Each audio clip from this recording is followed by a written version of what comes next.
Filmmaker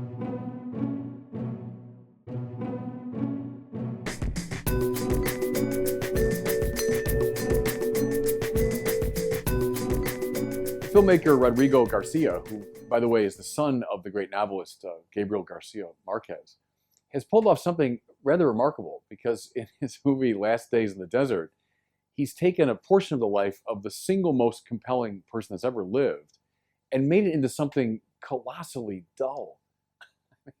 I watched this movie and it reminded me unhappily of a lot of movies I saw when I was a doctoral student in Paris, the very European style, where lots of long shots of nature, a lot of shots of people walking, not really doing anything, not saying anything.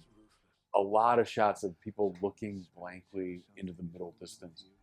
And after long, long minutes of this, you're kind of waiting for a payoff, and you get more looking and more walking and so on.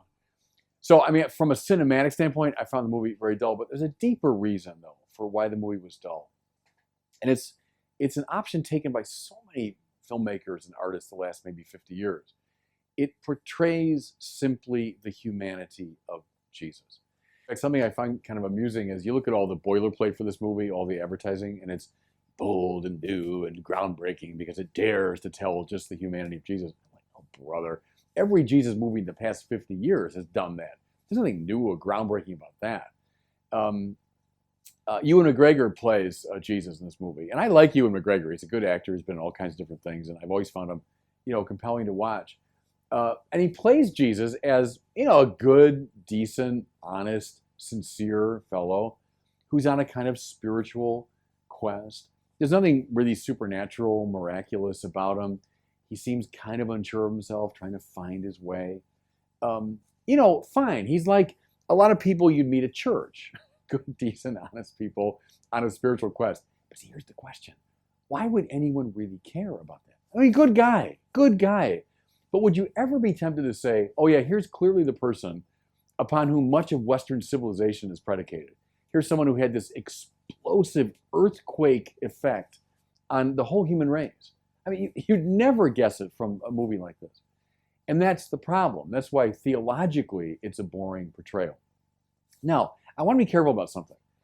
Because the church, in its always fascinating logic, does not want to reduce Jesus to his humanity.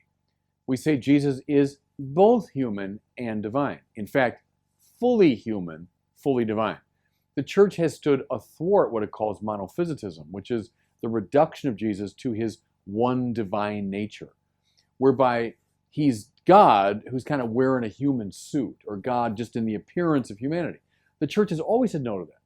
Jesus has a fully integrated humanity. In fact, in the Monothelite controversy, it becomes clear that Jesus has a human mind and a human will, as well as a divine mind and a divine will. It's not as though the divinity kind of kicks out the human spiritual capacity. No, he's a fully integrated human.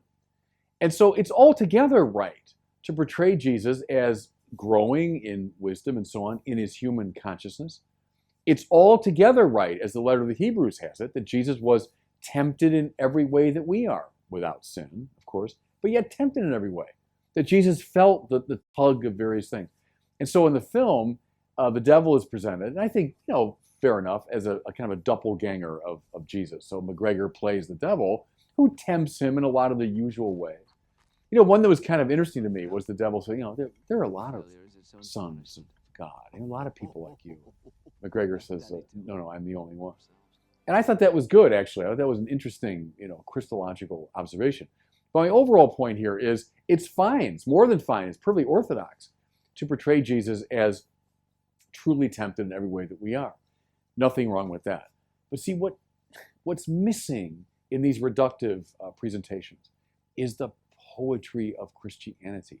Poetry is predicated upon this wonderful coming together of the both and, of these two elements, divine and human.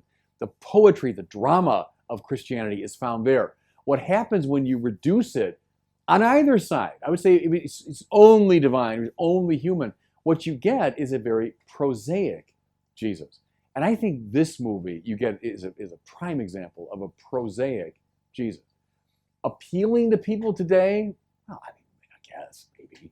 But appealing the way a decent guy at church would be appealing. You know what I mean? Here's maybe a summary statement, the overall problem. And so few people get this, seems to me.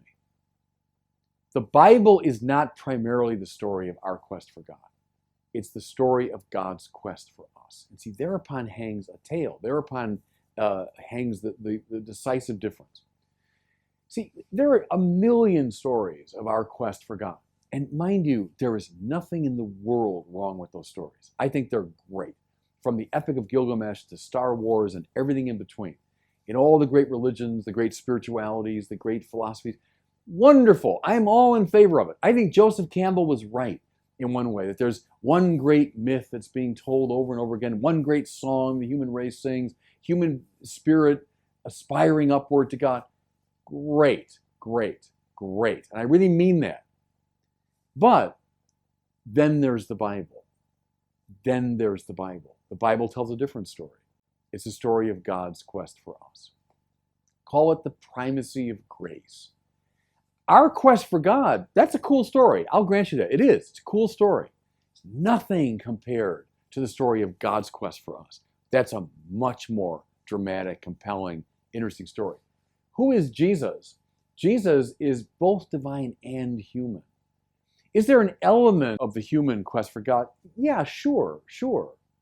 But what's really interesting and compelling in the Jesus story is that it's God's quest for us.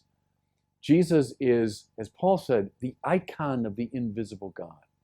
Yahweh now seeking to gather, anoint, elevate, and save his people. Could I suggest to some filmmakers, and man, you need to call on your creativity. I'll grant you that. It's not easy. Relatively easy to make a movie about Jesus as a nice guy at church. That's relatively easy. I'll tell you what's hard. Would demand a lot of creativity, but man, would it be interesting, dramatic, compelling, is the story of Jesus as the icon of the invisible God.